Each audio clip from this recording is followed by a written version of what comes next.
I did not know anything about Malcolm X until I heard in the 80s about Malcolm X. I think maybe I heard the name somewhere when I was in school, but I really didn't hear the name Malcolm X until I heard Malcolm X being spoken of by Louis Farrakhan in the early 80s.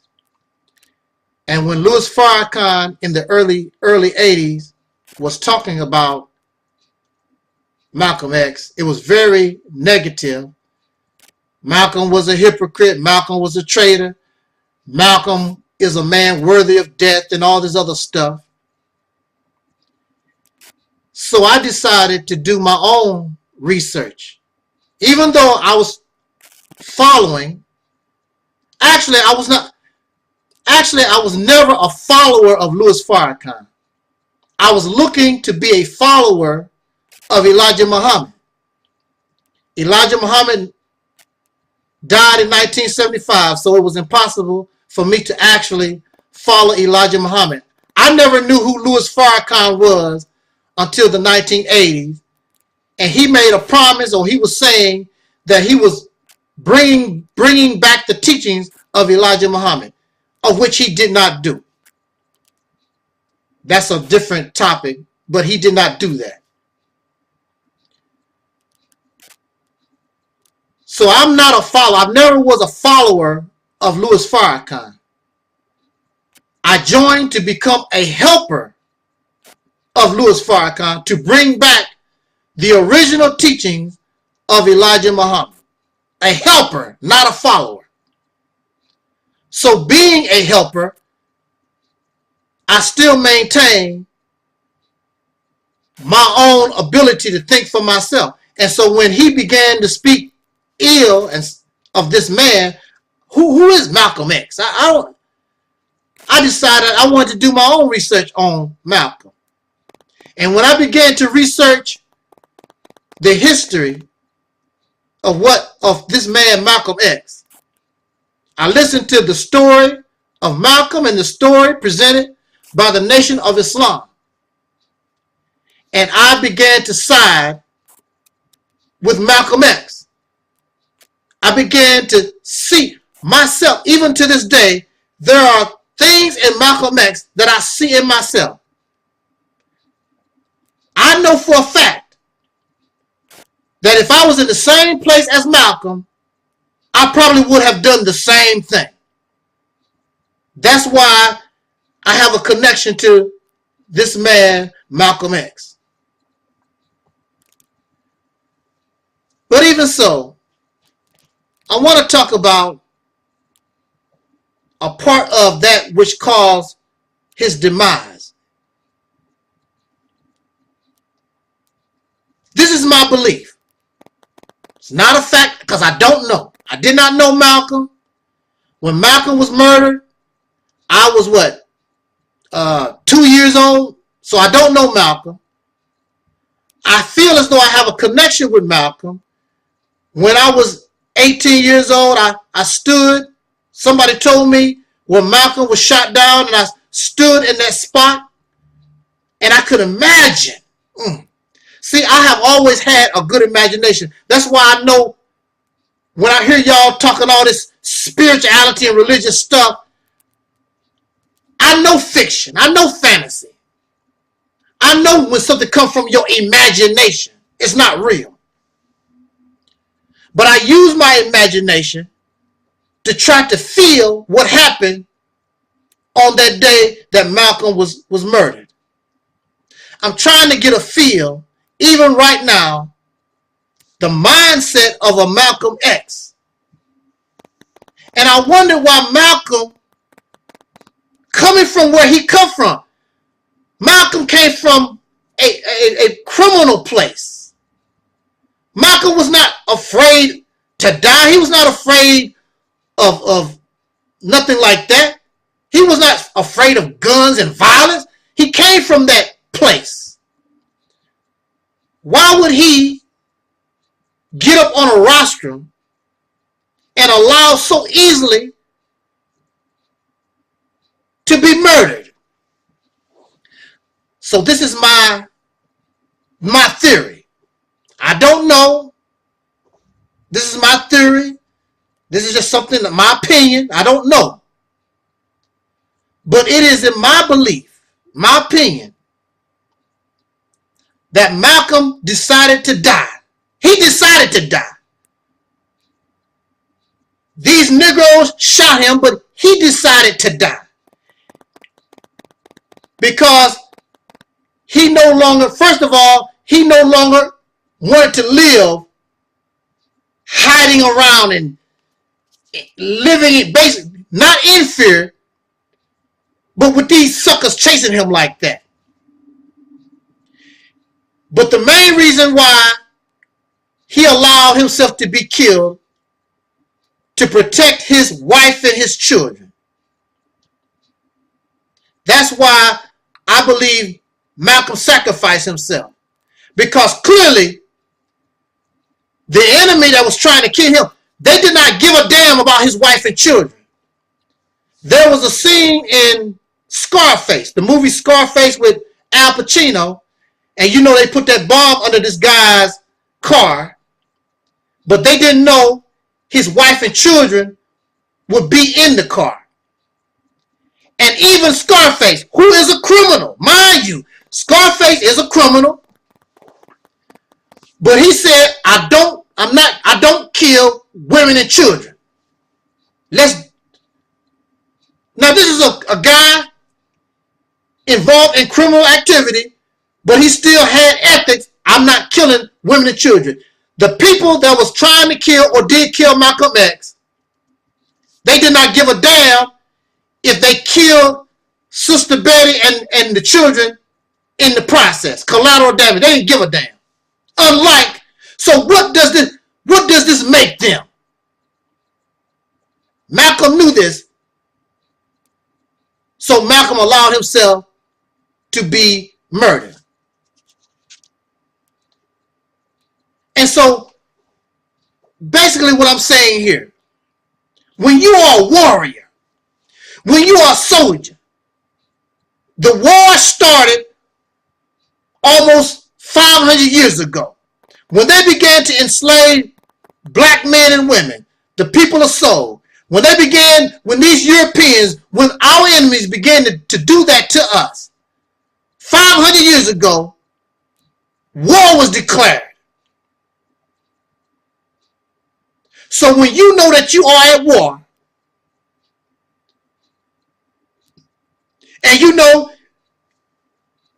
that there's a good chance you might get killed in war, it makes no sense for you to go out and look for a wife and children.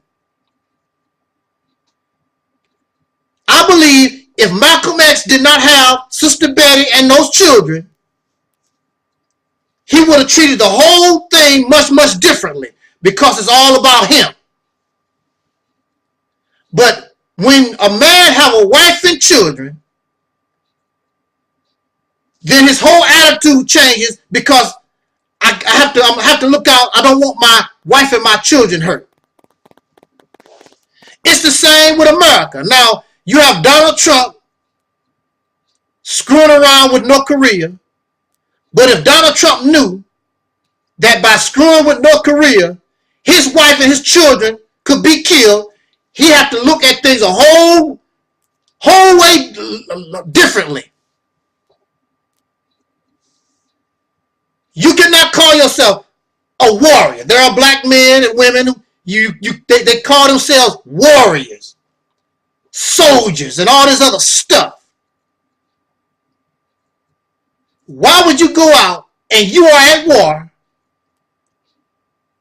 creating a family, wife, children, husband, and all that kind of stuff? Now, Sister Betty understood.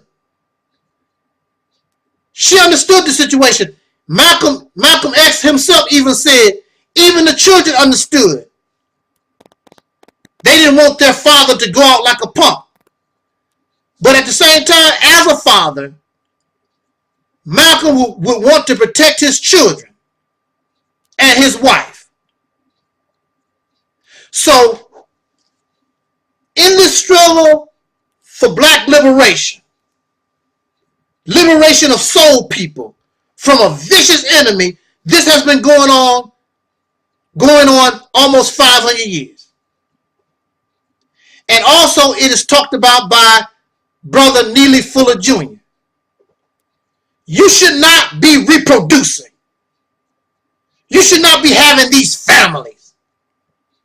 This is the reason why you don't have that vigor. This is the reason why you can't get that fire and that energy that you need to take on this beast once and for all. Because you're worried about your wife and your children, what's going to happen and things of this nature. You should not have had, you should not be reproducing.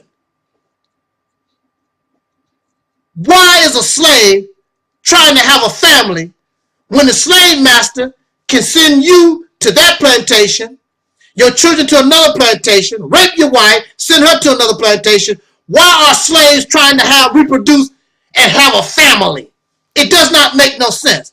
But see, we have been made an unnatural people. You are not in the proper environment. In nature, you have certain creatures. In order for them to reproduce, they must understand and must see there's plenty of food, plenty of water, everything is just right, and then they will lay their eggs, they will reproduce. If they see that there's not enough water, there's not enough whatever they need, they wait. We're going to wait till next season. This is not, you and I, we don't have the sense of a bird. Birds do this. You are at war. You have a people, you are living in an environment of slavery and you reproducing. You can go on Facebook and you have these Negroes talking about their penis and their vaginas and you wonder why you still a slave. You wonder why nobody respects you. You're a clown. Fatherhood has made a punk out of you.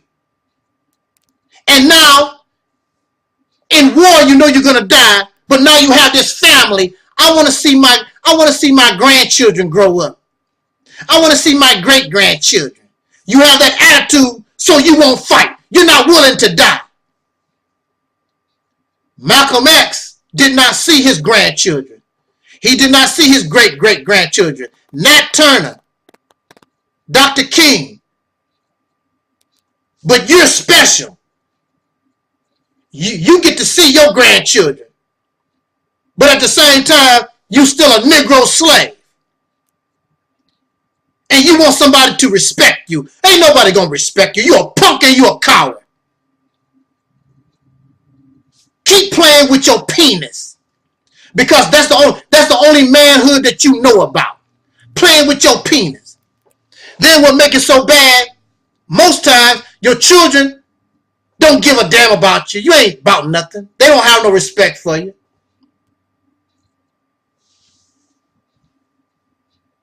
Fatherhood actually makes you weak. Because fatherhood should not be your top priority. How can you be a father? How can you be a good husband to your wife and your children when they see that you're a punk and another man is busting you in your backside? I would rather be dead.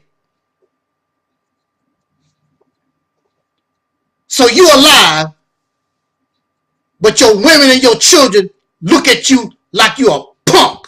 And you are a little sissified punk.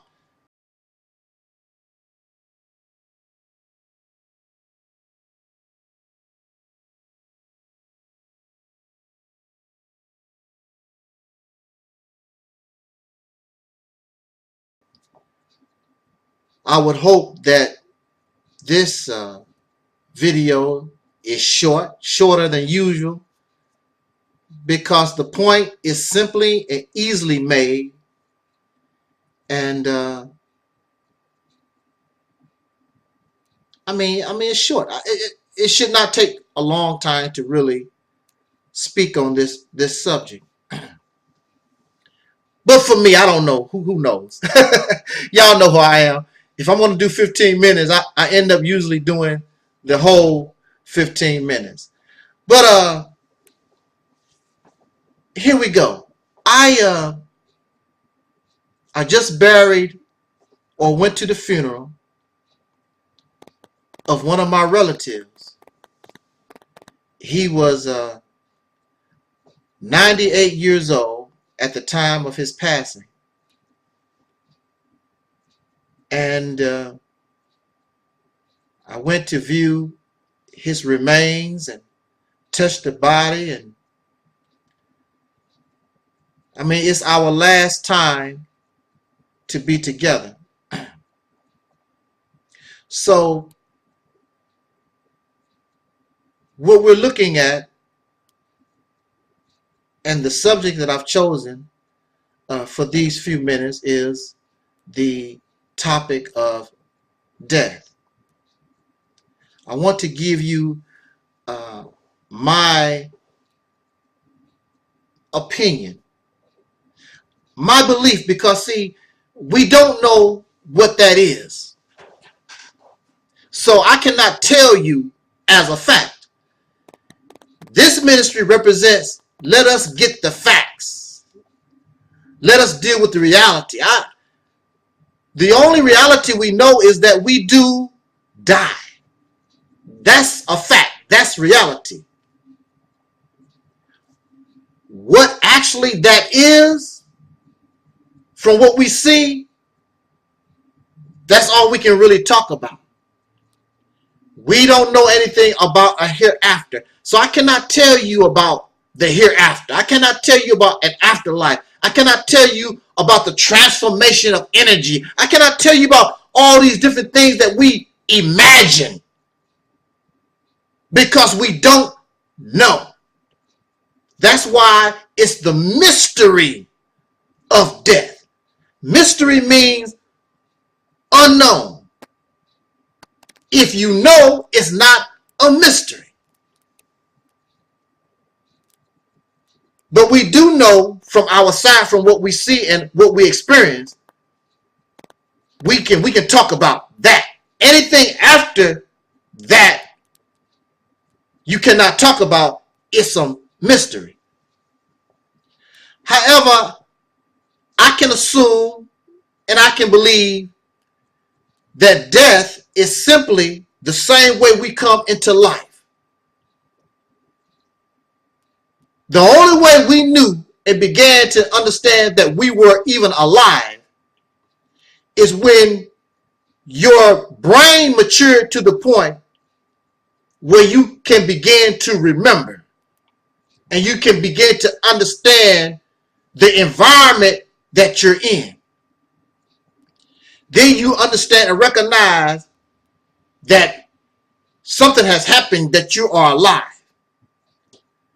Our brain is our only connection to the reality of this life. The brain interprets what we hear.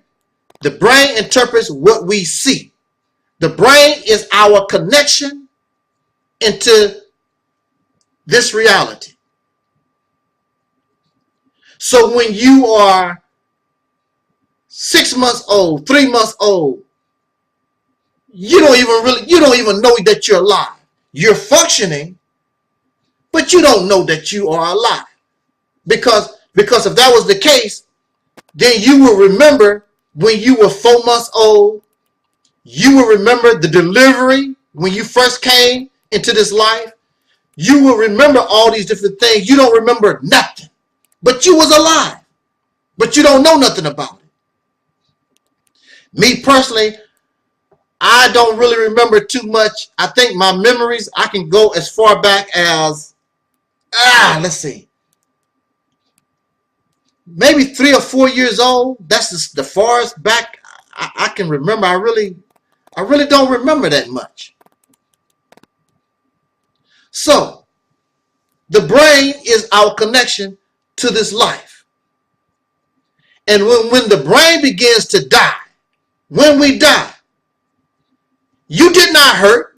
You did not feel sorrow. You was not even conscious that you was alive.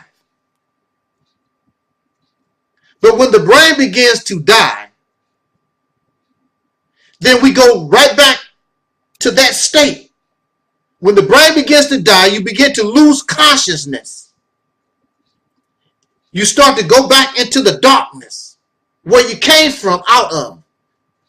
We return back to that state of non-existence. When the brain begins to die, you can no longer hear, you can no longer see, you can no longer feel. All that is absent, and it's like going to sleep, unable to dream. When you are alive and when you sleep, you can dream and have nightmares and all like that.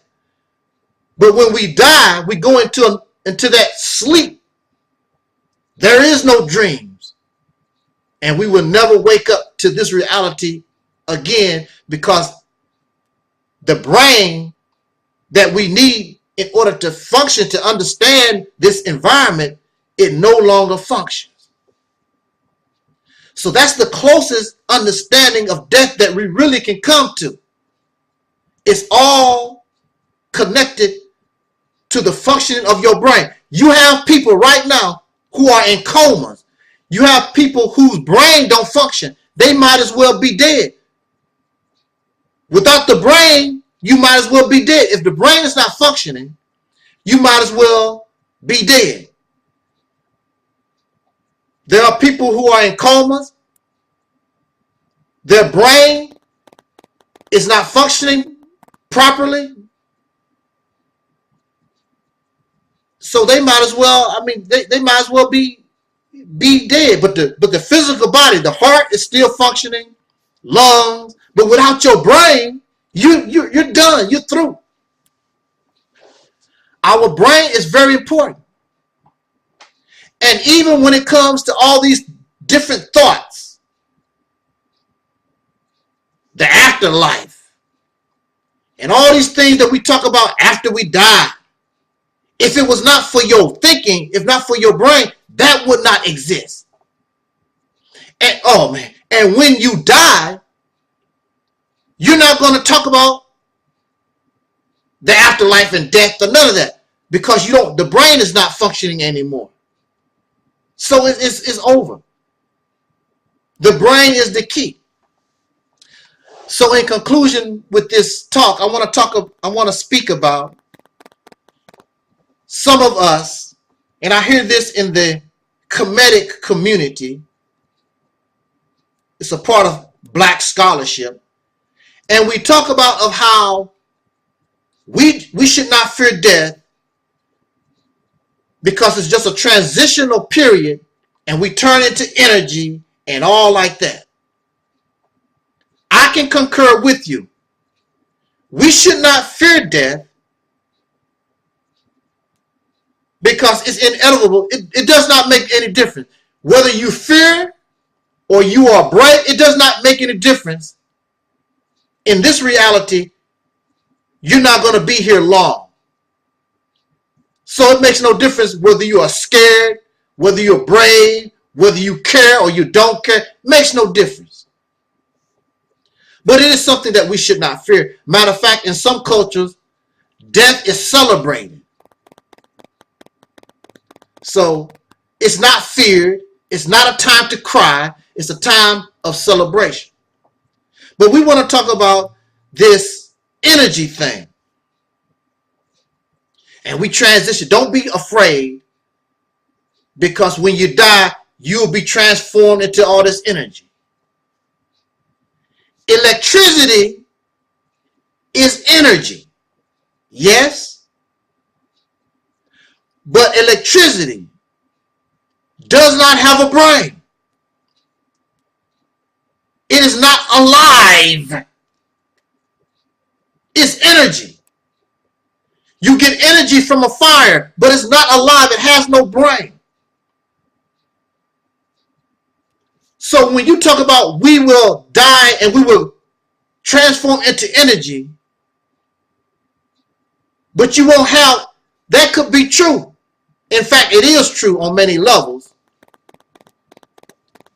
But you will not be conscious, because in order to be conscious, you have to have some type of brain.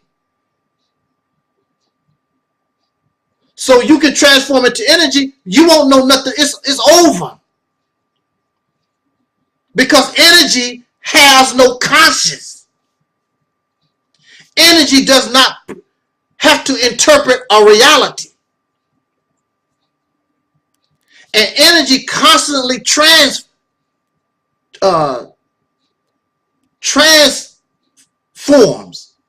or transitions from this type of energy into another constantly. It has no brain. Again, electricity is energy. A nuclear bomb is energy.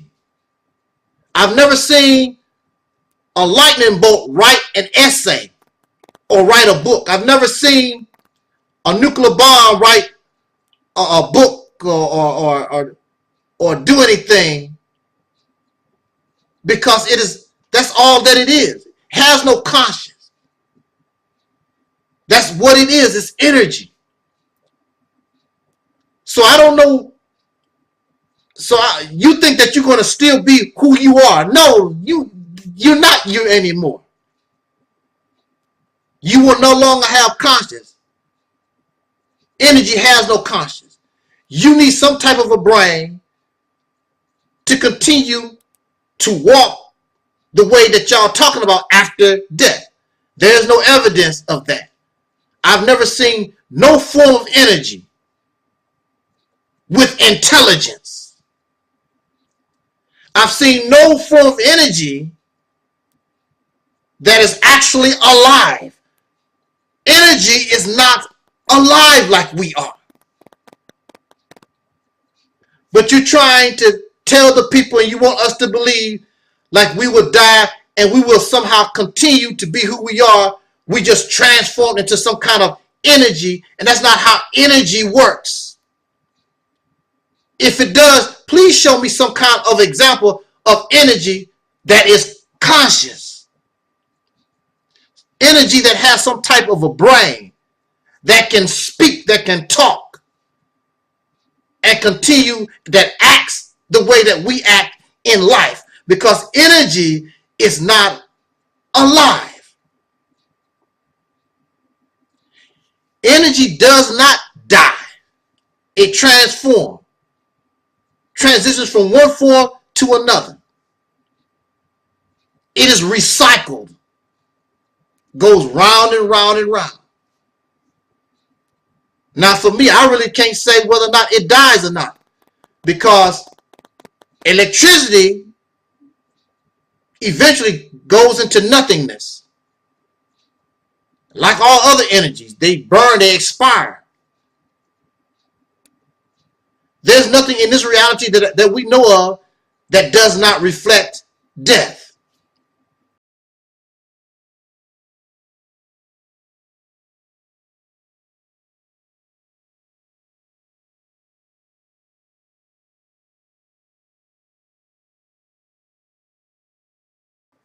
Of course I know, just by the title.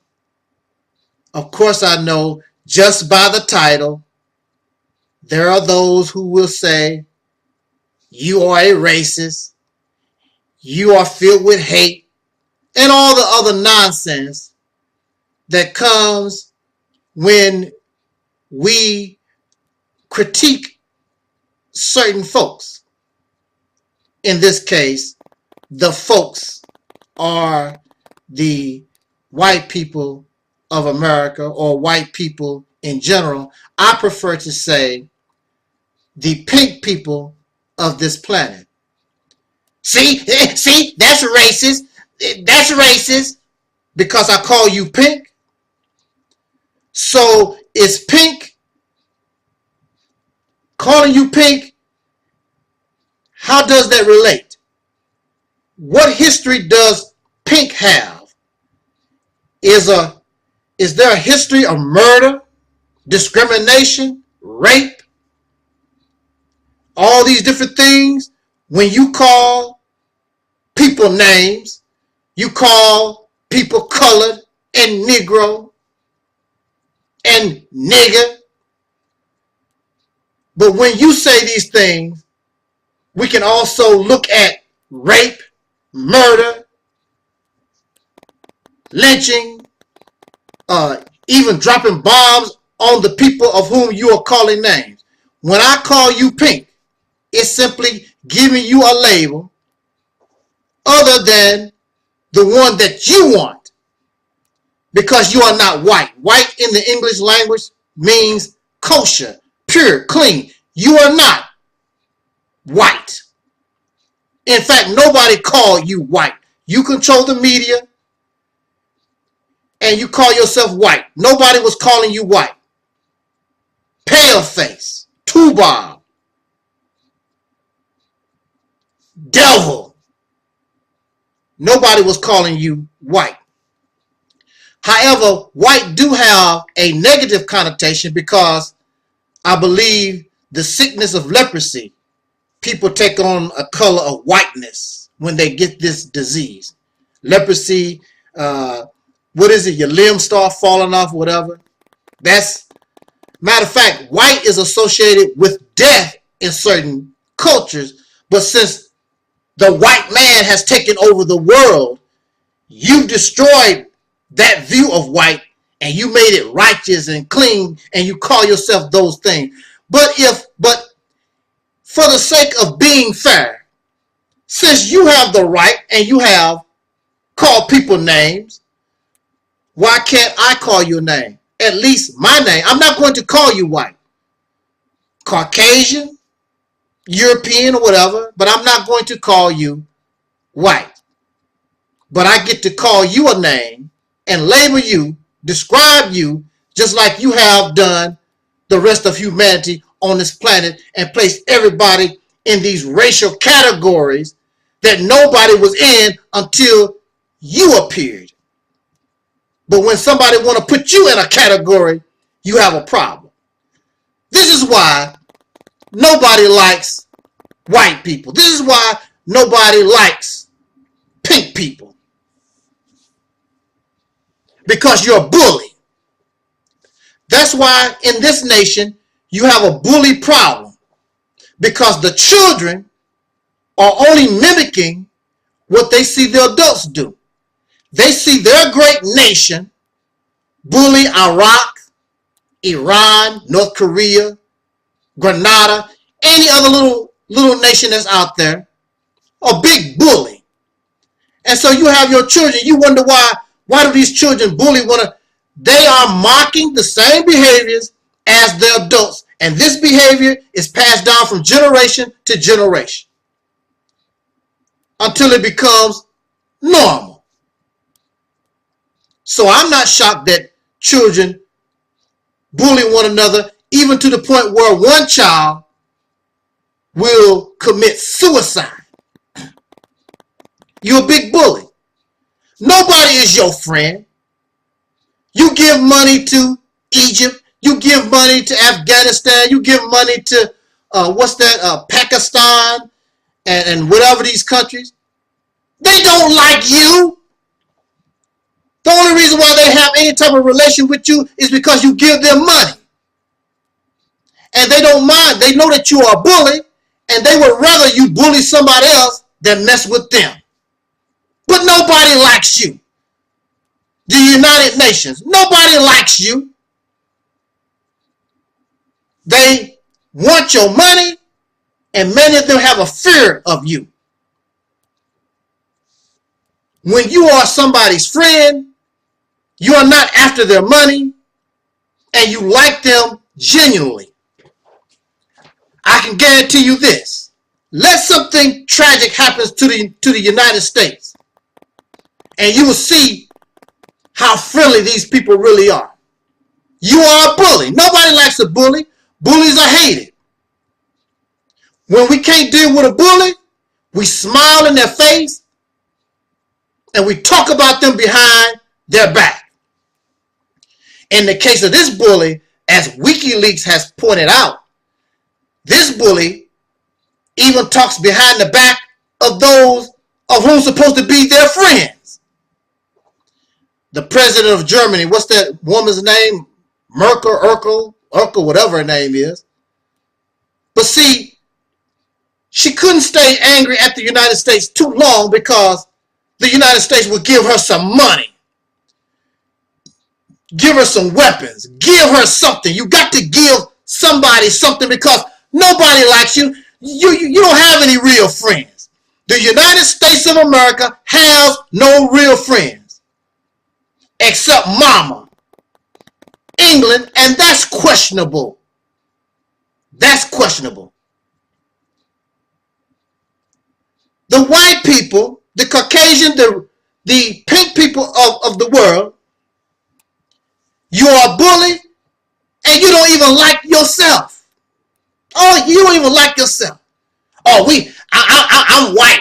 I love myself. If you are white and you love yourself, then why do you spend billions of dollars to lay down in a machine to cause your skin to darken? Risking, or you go out in the sun and you want to get dark skin. However, at the same time, you have a problem. You claim you don't like dark skin. You don't like the dark skinned people of the planet. They are ugly to you.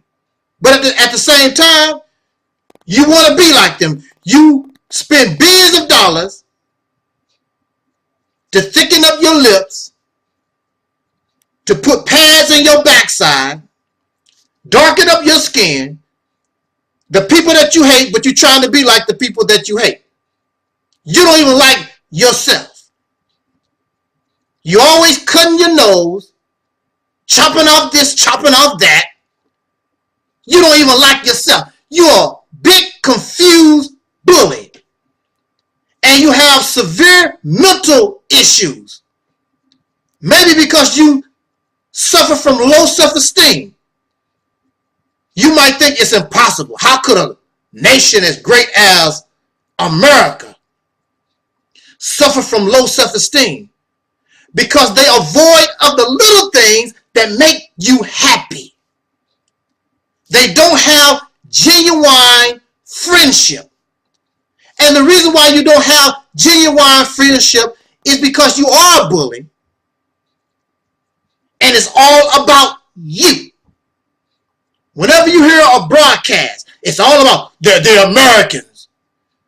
When there is a disaster, the American this and the American that, and the American. It's always about the American. Greedy. You talk about charity, but you only give enough to make it look like you care. You really don't. You give people your scraps. You give people the clothes you don't want. The food you're not going to eat. And you send it to other countries. I'm charitable. Always talking about somebody. As much murder, as many wars you create. Over 300 years of slavery of dark-skinned people in this nation. All types of evil this nation is guilty of. And you should be punished. See, if you was punished, maybe you wouldn't be the way that you are. You need an ass whooping. But since you have not had an ass whooping, just like any other bullies, you get worse. You're arrogant.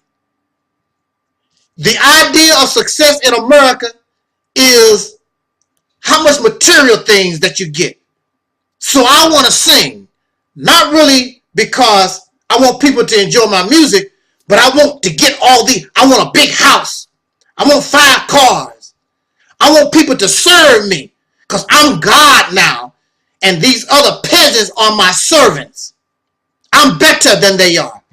I'm an American. I'm better than the people in South Africa. I'm better than the people in England. I'm better than everybody else. The people in Australia, certainly better than the people in Africa or China or North Korea. I'm better. But you're a thief and you're a liar and you're a deceiver. That's how you made your money. That's how you got your riches. Steal and take and lie.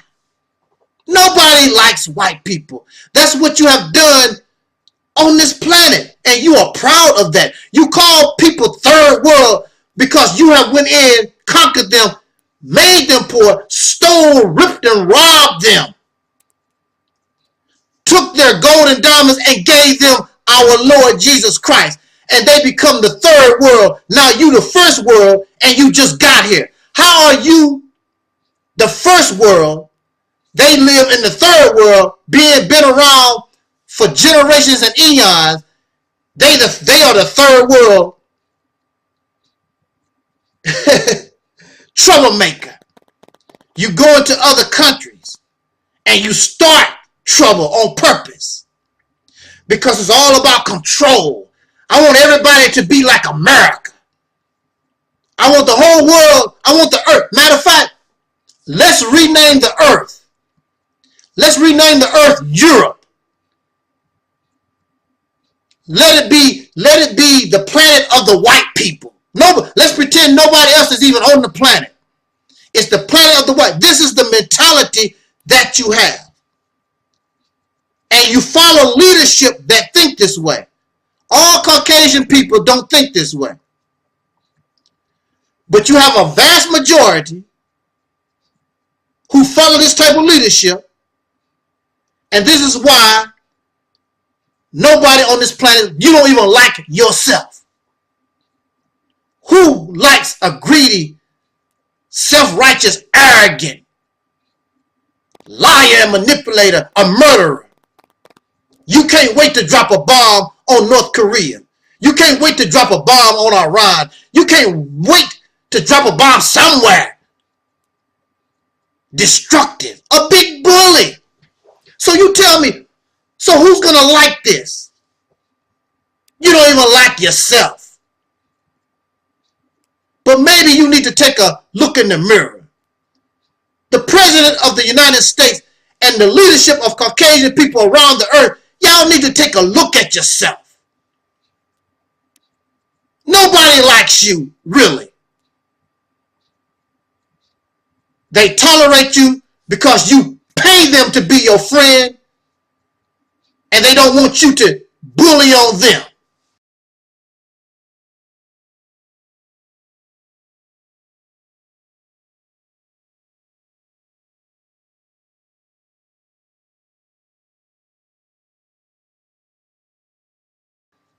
That comes from a song, White Man's Heaven is a Black Man's Hell. White Man's Heaven is a Black Man's Hell by Louis Farrakhan. The world is waiting on you to see what the so-called Negro is going to do. Why would anybody wait on a Negro to do anything? That's the question. When you look out in the street and you see the average so-called black man and woman in the street, and you watch how we murder one another and slander and gossip and rape and steal and cheat and lie, the world is waiting on these people. Are you kidding me? Really? To see what the so-called Negro is going to do. Really? We see what the Negro is going to do. This line in this song is not making sense. No, it's not making sense unless you begin to understand the process that the Negro must undertake in order to get to the point where the world is waiting on you to see what the so-called Negro is going to do. Because even as a Negro,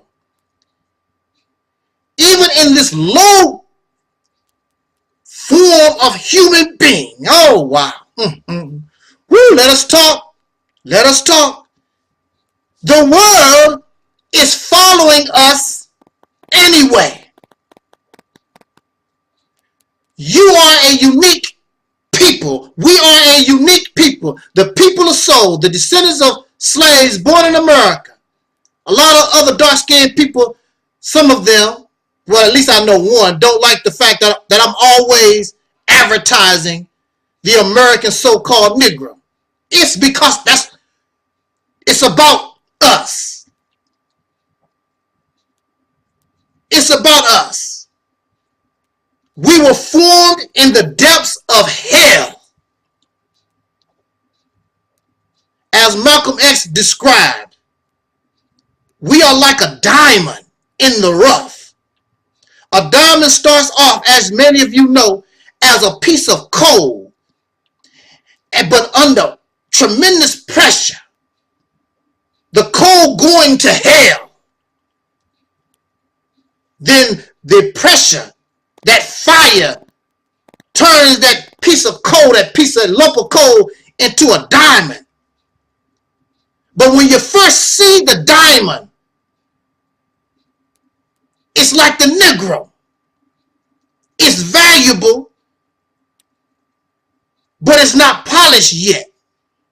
It's still got a lot of dirt on it. It needs to be cleaned up. You and I represent diamonds in the rough. We have a lot of mud on us. We need to be cleaned up. We need to take the appropriate actions, because this is the appropriate time for you to get cleaned up and shine. The closest example that we had of this was the Nation of Islam. When people began to look in the streets and saw these brothers with the bow ties on and these sisters in their uniforms, looking all crisp and clean, carrying themselves in a modest, humble manner, but upright and proud, high self-esteem. This is what all of us really are once we begin to get the mud and the mire off of us. The purpose of the teachings of Elijah Muhammad was to polish you, get the dirt off, shine you up, cut you, form you, because diamonds are not only a woman's best friend, but diamonds are valuable all over the earth. People die for diamonds. You don't just leave a diamond anywhere. You lock a diamond up. A diamond is rare. Each diamond is unique in and of itself.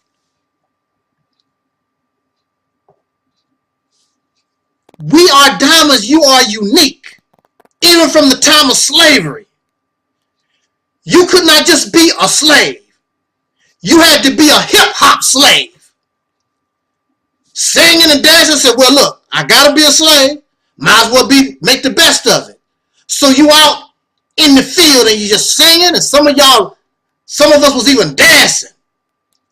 And the slave master did not care about the music of his own people.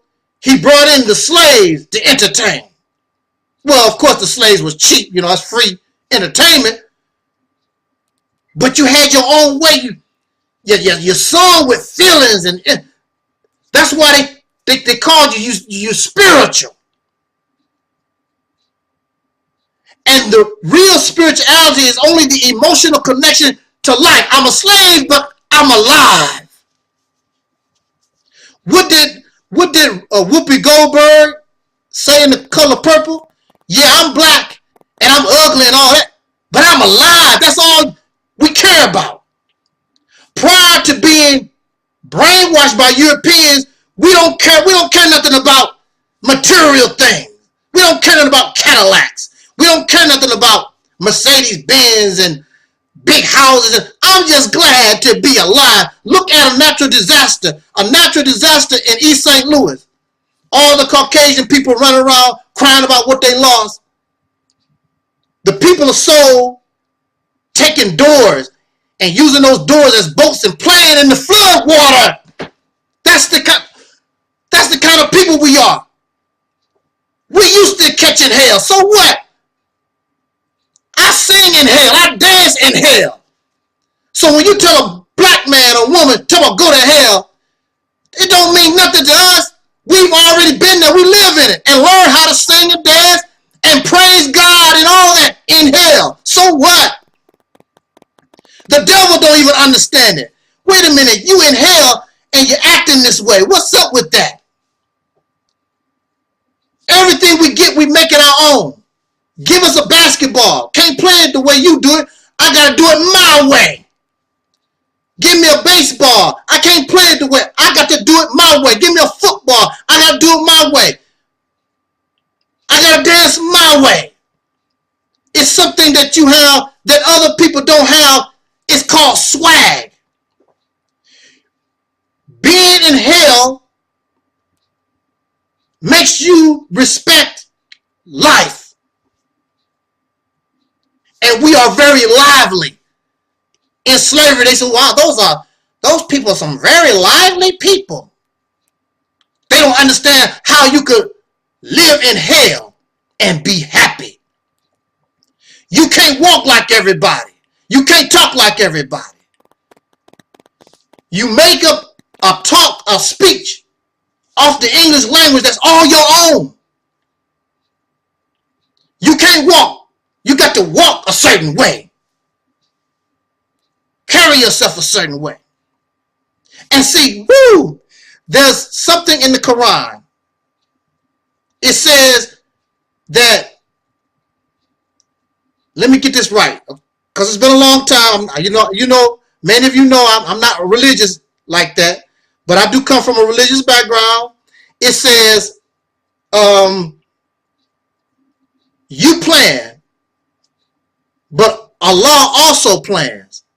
And Allah is the best of planners. So you have these crackers, these devils, these wicked people that enslave the people of soul. Their plan was to make you an eternal slave. Little did they know, when they put us in a situation where we have to be 2 times, 3 times, 10 times better in order to have a job. We have to be 10 times better to be recognized for this and recognized for that. You doing this to a people over generations. You making us better. That's why we have to do it our way. Because we are always used to doing things 2 times, 3 times better to prove ourselves. And you pass this down to your children. You have to work 3 times as hard, 4 times as hard. And this goes on for generations and generations. You're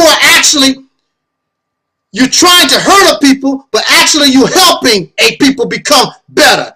For every cloud, there's a silver lining. So in this cloud, you brought this silver. So in music, it used to be called soul music. Anything that comes from us was soul music. And then you had the blue-eyed soul brother. The Caucasian people want to copy you. They want to copy. Here you are, you're a slave. And the slave master giving you the pig feet and guts and all the trash he don't want. And here you are as a slave. We are as a slave. We take the guts and the cornmeal, and our food tastes and look better than anything that's on the slave master's table. And the slave master said, I'll be damned. They eating good. They out in the fields. They working good and happy. I don't understand this. We are a diamond in the rough. So the world is waiting on you. Because you got your swag. You're getting yourself together. You need to get this dirt off of you. Polish ourselves up. The world is waiting on you. Because you and I, we have the knowledge. We have the character. We have everything that is needed in order to show the world how to get out of hell. Because we lived it. They following us anyway. They follow you in basketball, baseball, and in many other disciplines. They will follow you. They will follow us anywhere, including the slave master and his children. Do you hear me? Including the slave master and their children. They like everything that we do.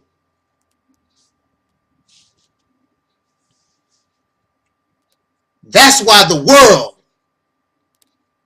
we can turn all this around if you clean yourself up.